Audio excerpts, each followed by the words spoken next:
क्या आप सोच सकते हैं कि ये छोटी सी शरारत पूरे मोहल्ले में हंगामा मचा सकती है? इस बार पुष्पा इम्पॉसिबल में कुछ ऐसा ही होने वाला है। जन्माष्टमी के मौके पर रोशन ऐसी चाल चलने वाला है जिसे देखकर पूरी चौल हंसी से लोटपोट हो जाएगी। लेकिन बापोद्रा का गुस्सा सातवें आसमान पर पहुंच जाएगा। बापोद्रा की तरफ से सभी को निमंत्रण है। By order Narhari Bapodra. ये झूठ है, झूठ है। नहीं, ये सच है, सच है।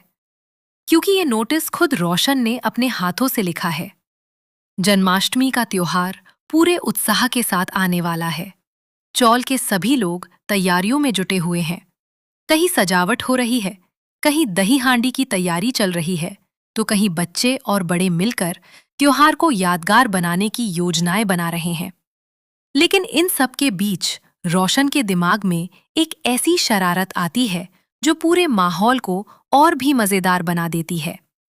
रोशन अच्छी तरह जानता है कि बापोद्रा थोड़े कंजूस स्वभाव के हैं। वे हर खर्च सोच समझ कर करते हैं और बिना वजह 1 रुपया भी खर्च करना उन्हें पसंद नहीं।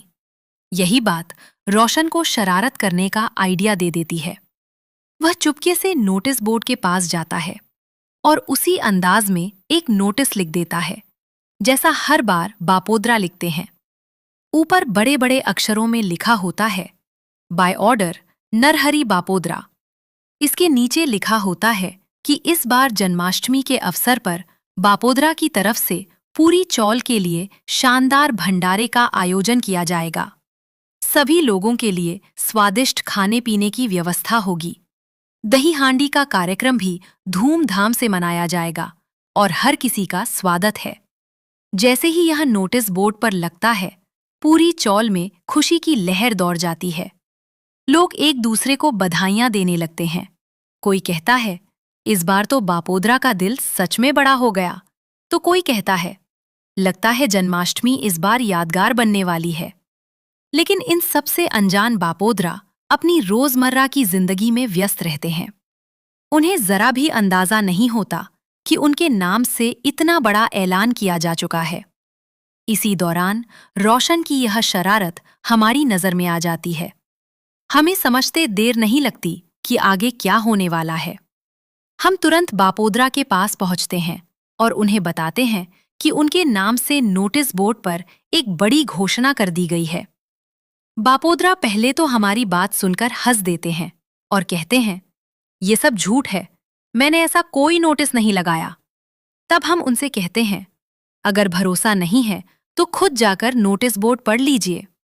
जैसे ही बापोद्रा नोटिस बोर्ड के सामने पहुंचते हैं और उस पर लिखी बातें पढ़ते हैं, उनके चेहरे का रंग ही बदल जाता है। कुछ पल के लिए तो उन्हें समझ ही नहीं आता कि आखिर यह सब हुआ कैसे। उनके होश उड़ जाते हैं और गुस्से से उनका चेहरा लाल हो जाता है। अब उनके मन में सिर्फ एक ही सवाल होता है, आखिर यह शरारत किसने की?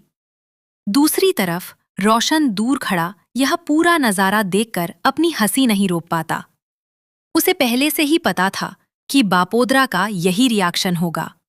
लेकिन अब असली मजा तब आएगा जब बापोद्रा को पता चलेगा कि यह कारनामा रोशन ने किया है। क्या बापोद्रा रोशन को रंगे हाथों पकड़ पाएंगे? क्या वे उससे इस शरारत का हिसाब लेंगे?